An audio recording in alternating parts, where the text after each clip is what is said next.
2월 8일 월요일 찬양을 올려드림. 지도의 중심이 어디인지를 보면 대개 그 지도가 어디서 그려졌는지를 알 수 있습니다. 우리는 우리 집이 세상의 중심인 양 생각하는 경향이 있어서 그 가운데 점을 찍고 거기서부터 그려나갑니다. 가까운 마을은 북쪽으로 50마일 혹은 남쪽으로 차로 반나절 거리라고 하듯이 모든 것을 우리가 있는 위치와 연관시켜 표현합니다. 시편은 구약에 묘사된 이 땅의 하나님의 집으로부터 지도를 그립니다. 그래서 성경의 지리적 중심은 예루살렘입니다. 시편 48편은 예루살렘을 찬양하는 많은 시편 중에 하나입니다. 이 하나님의 성, 거룩한 산은 터가 높고 아름다워 온 세계가 즐거워합니다. 1에서 1절 이는 하나님이 그 요새 안에 계시고 영원히 견고하게 하시기 때문입니다. 3에서 8절 하나님의 명성은 예루살렘 성전에서 시작하여 땅끝까지 미칩니다. 9에서 10절 당신이 예루살렘에서 이것을 읽고 있는 것이 아니라면 당신의 처소는 성경에 따른 세상의 중심에 있지 않습니다. 하지만 당신이 살고 있는 지역은 매우 중요합니다. 하나님은 그분을 향한 찬양이 땅끝까지 10절 미치기 전에는 쉬지 않으시기 때문입니다. 당신은 하나님의 목표에 이르는 길의 일부가 되기를 원하십니까? 하나님의 사람들과 함께 매주 경배하며 하나님의 영광을 위해 매일 자신을 열고 사십시오. 우리의 존재와 소유 모두를 그분께 헌신할 때 하나님의 명성이 땅끝까지 이르게 될 것입니다. 이번 주에 하나님의 명성을 어떻게 전파하셨습니까? 우리는 무슨 일을 더 할 수 있을까요? 말씀 하나님이여 주의 이름과 같이 찬송도 땅끝까지 미쳤으며 주의 오른손에는 정의가 충만하였나이다. 시편 48편 10절 찬송 518장 기쁜 소리 들리니 기도 하나님의 명성이 땅끝까지 미치도록 저를 사용해 주소서. 아멘.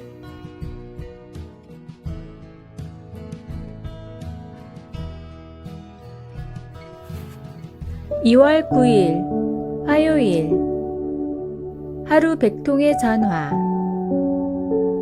1990년도 캐나다의 소도시 에버츠포드의 작은 은행에서 일하는 트렌트 더스미드라는 남자가 있었습니다. 트렌트는 직장에 들어간 뒤에야 뒤늦게 성공의 꿈을 품었지만 소도시의 작은 은행에서 어떤 일을 해야 성공할지 도저히 감을 잡을 수가 없었습니다. 그렇다고 이제 와서 사업을 하거나 공부를 다시 하기에는 엄두가 나지 않았습니다. 결국 그는 영업의 기본인 고객 연락에 모든 것을 걸기로 했습니다. 당시에는 휴대폰도 없고 이메일도 보편화되지 않는 때라 그는 오로지 책상 위의 전화기로만 하루에 120통을 걸기로 목표를 정했습니다. 그러나 전화 한 통에 3분이라고만 쳐도 360분, 즉 6시간이나 걸리는 엄청난 일이었습니다. 그러나 그는 이 일을 10년 가까이 지속했고 그 결과 30이 되기 전에 수억의 연봉을 받는 자리에 올라갈 수 있었습니다. 처음엔 그 역시 120통의 전화를 하는 것이 쉽지는 않았습니다. 그런데 통 안에 120개의 클립을 담아 전화를 한 통 할 때마다 다른 통으로 옮기면서 체크를 하자 일이 훨씬 쉬웠습니다. 할 일의 양이 눈에 보이니 힘도 더 나고 목표가 한층 뚜렷해졌습니다. 그리고 이 방법으로 그는 10년 가까이 하루에 120통의 전화를 걸었고 그 결과 원하는 것을 이루었습니다. 포기할 핑계를 대는 것보다 성공할 방법을 찾는 사람이 되어야 합니다. 매년 포기해왔던 말씀 읽기표와 묵상 시간을 눈에 보이는 곳에 두고 활용해 다시 시작해 보십시오. 오늘의 말씀 평생에 자기 옆에 두고 읽어 그의 하나님 여호와 경외하기를 배우며 이 율법의 모든 말과 이 규례를 지켜 행할 것이라. 신명기 17장 19절 오늘의 찬송 202장 하나님 아버지 주신 책은 오늘의 만나 신앙의 성공에 욕심을 내어 경건한 생활과 전도에 대한 목표를 세우고 양을 확인할 수 있게 시각화해 보십시오.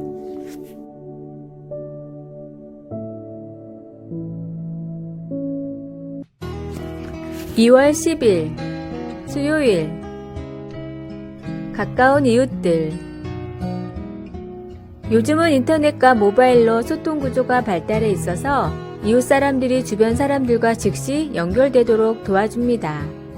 지역에서 산불 대피령이 내렸을 때도 서로 경고해 줄 수 있을 뿐만 아니라 필요하면 아이를 서로 봐주기도 하지요. 또한 달아난 애완동물의 위치를 파악하는 데 도움이 되기도 합니다. 인터넷의 힘 덕분에 오늘날의 급변하는 세상에서 종종 멀어졌던 이웃들이 다시 가까워지고 있습니다. 가까이 사는 사람들과의 관계는 오래전 솔로몬 왕 시대에도 중요했습니다. 가족관계가 정말 중요하며 큰 도움을 줄 수 있는 바탕이지만 솔로몬 왕은 친구의 역할이 특히 환난날에 잠언 27장 10절 아주 중요하다고 지적합니다. 친척들은 가족 구성원들을 매우 소중히 생각하고 힘든 상황에서 도움을 간절히 주고 싶어 할 것입니다. 하지만 멀리 떨어져 있다면 정작 재난이 닥쳤을 때 그들은 아무것도 해줄 수 없습니다. 그러나 이웃들은 가까이 있기 때문에 무엇이 필요한지 금방 알고 당장 도움을 줄 수 있습니다. 기술이 발달하여 지구의 반대편에 있는 사랑하는 사람들과도 쉽게 연결될 수 있는 만큼 오히려 우리는 근처에 사는 사람들을 관가하기도 쉽습니다. 예수님, 주님께서 우리 이웃에 두신 사람들과 관계를 잘 맺을 수 있도록 도와주소서. 내가 어려울 때 누가 도움을 주었습니까? 가장 가까이 살고 있는 사람들과 어떻게 함께 할 수 있을까요? 말씀. 내 친구와 내 아비의 친구를 버리지 말며 내 환난날에 형제의 집에 들어가지 말지어다. 가까운 이웃이 먼 형제보다 나으니라. 잠언 27장 10절. 찬송 455장 주님의 마음을 본받는 자. 기도.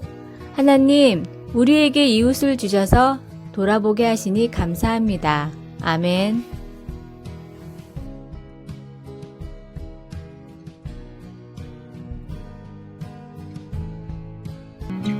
1월 11일 목요일. 마음이 가난한 사람. 김조은 작가가 세계 3대 빈민가 중 하나인 필리핀 톤도에 있을 때였습니다. 작업을 하며 친해진 한 아이가 있었는데 하루는 햄버거가 어떤 맛이냐고 물었습니다. 도대체 어떤 맛일지 너무 궁금해요. 요즘은 꿈에서까지 나와요. 다음날 김 작가는 햄버거 3개를 사와 학교에서 수업을 하는 도중 아이 가방에 몰래 넣어두었습니다. 아이들에게 뺏기지 않고 넉넉히 맛을 보라는 의미였습니다. 그런데 학교가 끝날 때까지 아이는 햄버거를 꺼내지 않았습니다. 조급해진 김 작가가 다가가 말했습니다. 가방에 있는 햄버거 너 먹으라고 내가 넣은 것이니까 마음껏 먹어도 돼. 걱정하지 마. 아이는 그제 안심을 하더니 고맙다는 인사를 하고 갑자기 어디론가 달려갔습니다. 김 작가는 햄버거를 아이들에게 뺏길까봐 갔을 것이라고 생각을 했는데 잠시 뒤 아이는 햄버거를 15조각으로 잘라와 반에 있는 아이들과 나누어 먹었습니다. 김 작가는 이 모습을 보고 크게 반성을 했습니다. 그리고 가장 가난한 도시에 사는 아이들도 감사와 나눔으로 행복을 만들 줄 안다고 자신의 저서에 적었습니다. 마음이 가난한 사람에게는 일만큼이 있어도 만족이 없습니다.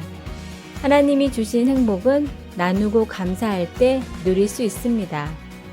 나누고 또 감사함으로 하나님이 주시는 행복을 누리십시오. 오늘의 말씀. 너희 중에 누구든지 그에게 이르되 평안히 가라, 덥게 하라, 배부르게 하라 하며 그 몸에 쓸 것을 주지 아니하면 무슨 유익이 있으리요. 야고보서 2장 16절. 오늘의 찬송 299장 하나님 사랑은. 오늘의 만나. 진정한 만족은 물질이 아닌 태도와 마음에 있음을 깨닫게 하소서. 작은 것이라도 나누는 마음을 달라고 기도합시다.